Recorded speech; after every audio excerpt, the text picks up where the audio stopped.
Today is going to be a different episode. Yesterday it was one of the great outreach events that happens monthly in the University of Surrey, and it consists of a talk, and if the weather allows it, to go out there and stargaze a little bit. So I was responsible of the talk yesterday, and I managed to record it. It's going to be a long episode, so buckle up and enjoy it. Thank you very much for your attention. Bye-bye.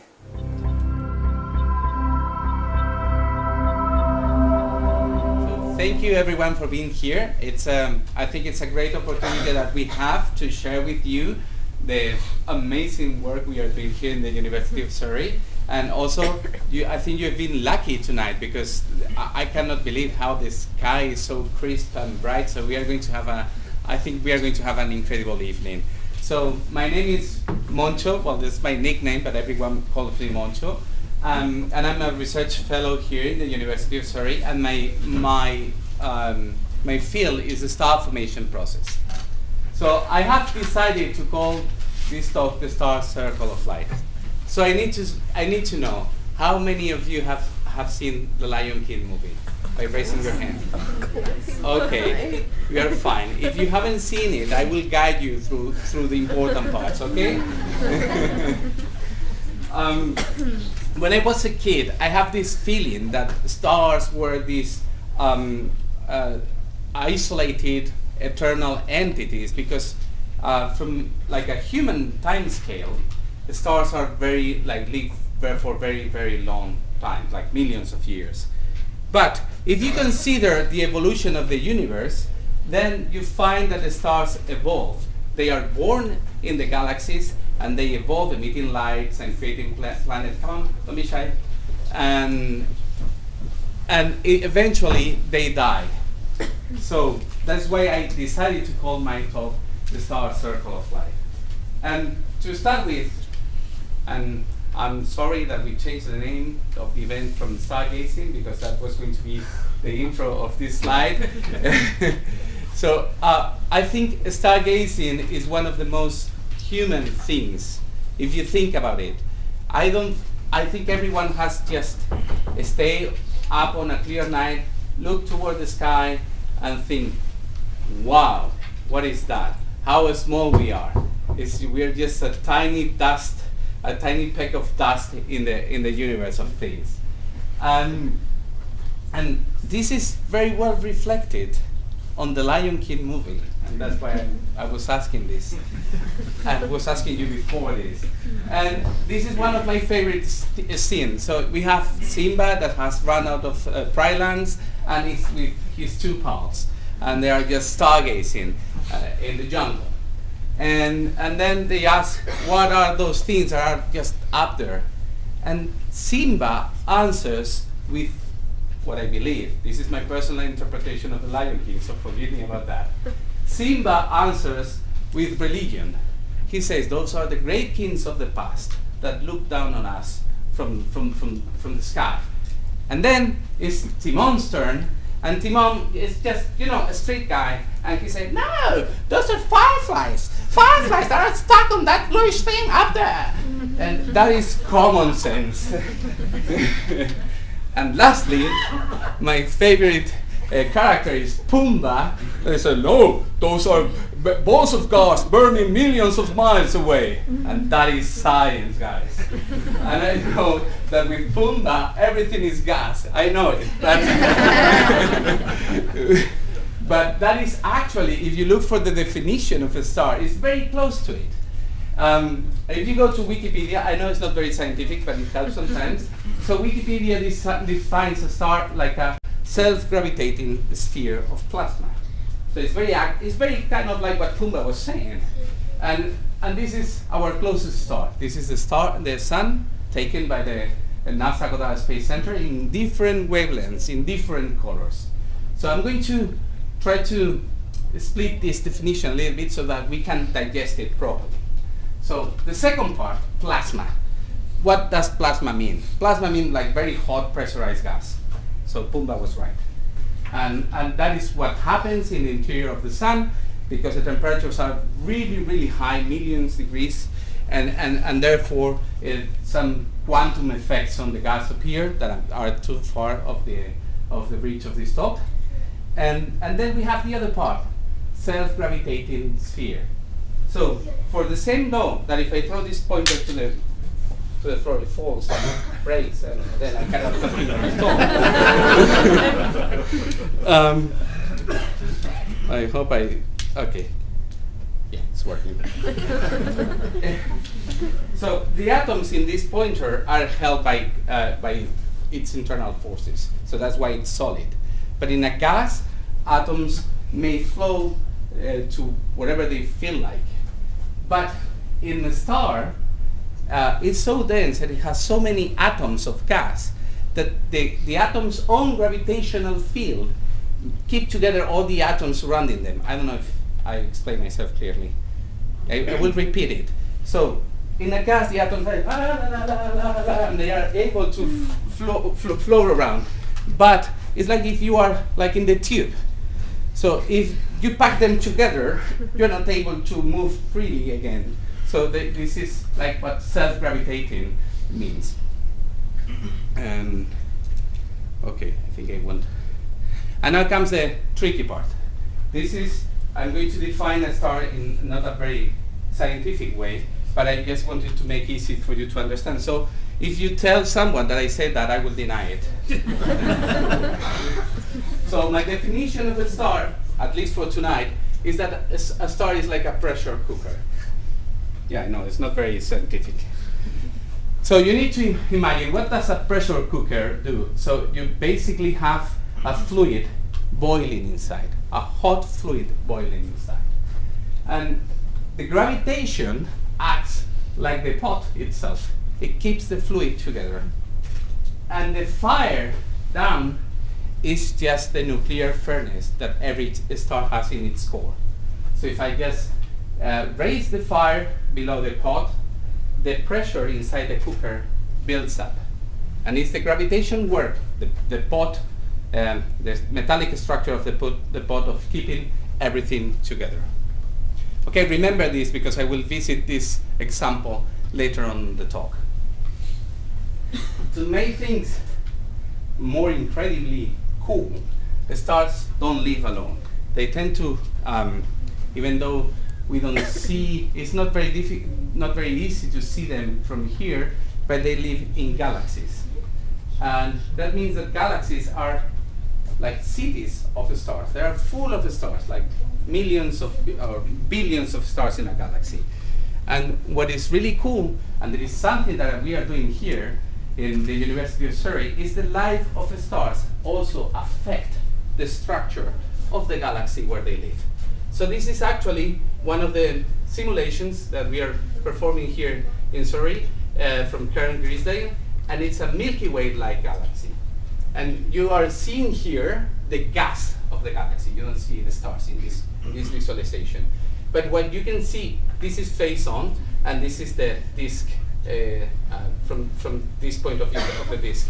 And you can see these fountains of gas being expelled from the disk and falling back. This is caused by the stellar activity. And I will get to that soon. So without much further ado, let's jump into the star circle of life. I'm going to do it quickly once and then go time to step by step. So we have the interstellar medium here, which is where all the fun things happen. And then in some certain parts of the interstellar medium, some dense molecular clouds are formed. And in the densest part of those molecular clouds, the protostellar cores are formed, or protostars, that eventually will create stars. The stars will live for millions of years, and then they, depending on its mass, they will die as a planetary nebula or a supernova, and just casting a lot of material back to the interstellar medium. So it's actually a circle. So let's go to the first step. So the interstellar medium. When I was, preparing my thesis, and I have to provide like a scientific definition of the interstellar medium, and I was reading papers and books and trying to find the perfect definition of the interstellar medium. You know what? The best definition is that the interstellar medium is whatever it is between the stars. So it comes with gas, cosmic rays, dust, everything that is between the stars falls on the box of interstellar medium. And in some parts of this interstellar medium, there are very dense areas that are called dense molecular clouds. And what is interesting about them is that they are dark, and they are dark because they have interstellar dust. And I don't know about you, but I still find amusing that the dust in our places, in our homes, have more or less the same composition that the interstellar dust. Isn't it cool? But we don't want to vacuum clean it because it's very important for the creation of stars. So this dust protects the gas from the energetic radiation from other stars. And it's between, imagine that, you know, when you don't clean very often and you have these balls of dust thrown in your bedroom. But imagine that you are inside of one of those balls of dust and you're kind of protected. So that's how the molecular clouds feel like. They are protecting the molecular gas inside the dust. And this is another example of a simulation performed here. So here you will see this is gas, and the white dots are the stars that are being just generated by the molecular cloud when it's collapsing under its own gravitation. So apart from this, once we have these stars created, we find we are in the protostar phase. So around a collapsing core, that's how we call it in astrophysics, a disk is created and two jets are ejected upwards and downwards. And the reason why this happens is the same reason why an ice skater, when he or she closes his or her arms and it spins faster, is because of conservation of angular momentum. Obviously, these things are more complicated, and we know that this disk, and I'm going to show you, sorry, I forgot that I have the animation of the creation of one of these structures. So this is a visualization of the formation of a protostellar object with its disk. And while you're watching it behind me, I want to remind you that we are living in a very, very exciting times. Why is that? Because when I was a kid, you know, people were doing these models in their heads, in their blackboards, or in computers, thinking that probably a protoplanetary disk or a protostar will have a disk, and we have jets, and we have few data coming from observations 20 years ago. See, here is the disk, and in this disk is where the planets are formed. But I was saying that that was 20 years ago. Roughly 2 years ago, I think it was 2 years ago, we have the first photo of one of these things. This is not a simulation. This is not work done in a computer. This is an actual very young star, and we believe that in these rings, dark rings, planets, new planets, at least are being created. We don't know if they are already being created or are just in the process of creation. So I think it's really, really cool that we live in this time where we are able, where we have created these incredible instruments like ALMA, Hubble, or the James Webb that is coming now, telescope, that it will provide us like new windows to the universe, or more like powerful windows to the universe. So, but I keep on going. So at some point of the evolution of the protostar, it loses its envelope, and then you have what we picture a normal solar system with a star in the center and planets spinning around in the disk. But not all the stars are the same. There are different stars. And this is probably the most complicated diagram that I'm going to show you tonight, so don't worry. And I will try to explain it to you. This is a color magnitude diagram. So what you are seeing here is temperature, and here you're seeing luminosity. So here are the brighter stars, and here are the colder stars. And this is something that we as humans, a human being, has been doing wrong. So when you go to wash your hands and you go to the tap, cold means blue or red? Blue. Blue. But in nature, red is cold and blue is hot. And that is something that worries me, and maybe it should be changed, I don't know. I think it's going to be complicated to change all the taps in the world. But I want just to make 3 comments about this plot. First of all, where do you think the sun is? Just in the middle, because it's yellow. It's just a very ordinary star. We believe that we are super cool and we are just, but we just live in a suburbia in a very common terrace house in the galaxy. And the main point of this diagram is that mass is the quantity that defines the life of a star. So you will have very massive stars become very luminous, and low mass stars become not so luminous here. And that also changes the temperature of its surface. So low mass stars are not very luminous and also are cold, and high mass stars tend to be really hot and very luminous. So I tend to picture it like they are using up their fuel in different ways. So probably, if I picture myself as a star, I would say I'm a blue one, because I'm big and I tend to eat very fast. But these people represent the people that are always on the diet. They don't. They don't tend to get. They are just very relaxed, eating up the fuel, the nuclear fuel there is inside them, and this has a conclusion.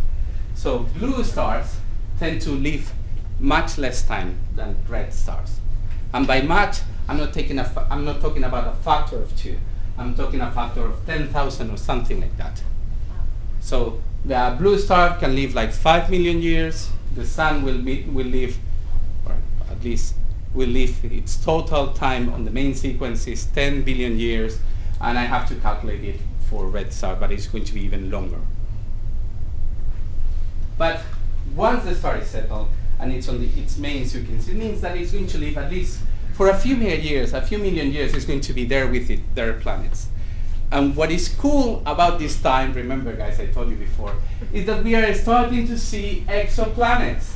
So when I was a kid, again, 20 years ago, yeah, maybe there are a few planets out there. Yeah, well, yeah, the universe is so big. Has to be at least 1 or 2. Well, this is a video that a colleague of mine has done, and here you see this is the year, and this is the number of planets on that year, and this is the position of the planets on its period around the in this case is the sun, around the star, and its mass. So you see that nothing happened for 200 years. You have 8 planets. Now Pluto is going to start there and become 9, but then it's going to be demoted again. So I think Pluto appears somewhere here. Nothing happens. In 1995, the first exoplanet is just discovered, and it will appear there, and then boom, we start discovering more and more and more. And then someone decided to have funding and design a device to look for these exoplanets, and you will find it in 2012 that the diagram is just full with exoplanets. And this is super cool. Obviously, in the beginning, we only see the bigger ones, in the same way that if you are reading a sign that is far away, you will read better the text that is large than the text that is small. So, but in the end, we have many, like thousands of exoplanets on each single direction we are pointing a telescope. And so that you have an idea of it, is all the exoplanets by the Kepler mission. I have to warn you, the bright dots are not the exoplanets, the bright dots are the stars. So the exoplanets is the dark spots in front of the star, because it's the way we discover it, is when the exoplanet goes in front of the star, then we notice a decrease on the brightness of the star. So that this is happening now. So we are seeing it. Like 3 months ago, they discovered an Earth-like planet in our closest star. So we are just living really exciting times. I'm not saying it because they pay me for saying that. It's because I really believe that we live exciting times. And yeah, that brings me to the end of its life. I told you that the mass is really important when defining the evolution of the star. Very massive stars die as a supernova. Not so massive stars like our sun die as a planetary nebula. So do you remember the image of the pressure cooker? So in this case, the pressure cooker, what is happening is just the gravitation is not able to hold, so the pot is not able to hold the stew together, and the pot starts just getting bigger, bigger, bigger, bigger. And this is a visualization of this stage. There it goes. So in this stage, this is what is going to actually happen to the star, or at least is what we believe is going to happen to the sun, to be precise. So the pressure pot cannot hold it together, and the sun it starts to expand. This is the Earth, and at some point, the outer part of the sun will just literally eat up the Earth. And because the red giant keeps on growing at one time of its evolution, it's not able to hold it together, and what it does is to expel its outer parts. It will just expel the outer parts, and this will enrich the interstellar medium with all the elements that have been created in the star. So for those of you worried that this may happen in your lifetime, we are cool. It's 5 billion years away. So we are probably harming the planet more than that this will. I mean, worries like global warming or climate change worries me more than this effect. So, but what happens with very massive stars? So, very massive stars are just something totally different. So this is a picture of the supernova that happened in 1054. In 1054, the supernova was so bright that it was visible during the day, and it was recorded by Chinese astronomers, by Western astronomers, and this is actually the supernova remnant, which is the Crab Nebula now, and the supernova is here. The black hole resulting from the supernova is here. But what happens in a supernova? Well, what it happens is just you have the pressure pot, and I told you massive stars are really greedy, so they eat up, and they are just using up so much fuel that the pressure cooker cannot hold it together, and then the supernova collapses under its own weight and explodes in the end, like that. I think it comes now. Now it's collapsing. No, it collapsed before. Sorry. So, but that is my supernova for today. Oh my God. Yeah, you need to be careful with physics, guys. But in both cases, what happens is, okay, yeah. In both cases, what happens, both in the planetary nebula or the supernova, what happens is that whatever was in the star gets expelled back to the interstellar medium. So we really have a circle here in which the death of the stars produces new materials that are incorporated on the interstellar medium, and they will have an effect on the future generation of stars.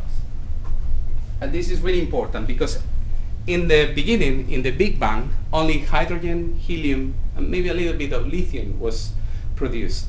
The rest of the elements, all of us, like this pointer, this table, the walls of this building, my brain, my foot, your brain, your feet, everything was generated, was created in the interior of a star. So when people say that we are all stardust, it's not a poetic thing. It's just actual physics. We've been created in the interior of a star. And there is a circle of life, like with a lifespan of millions of years, also in the universe. And with this, I will end up my talk.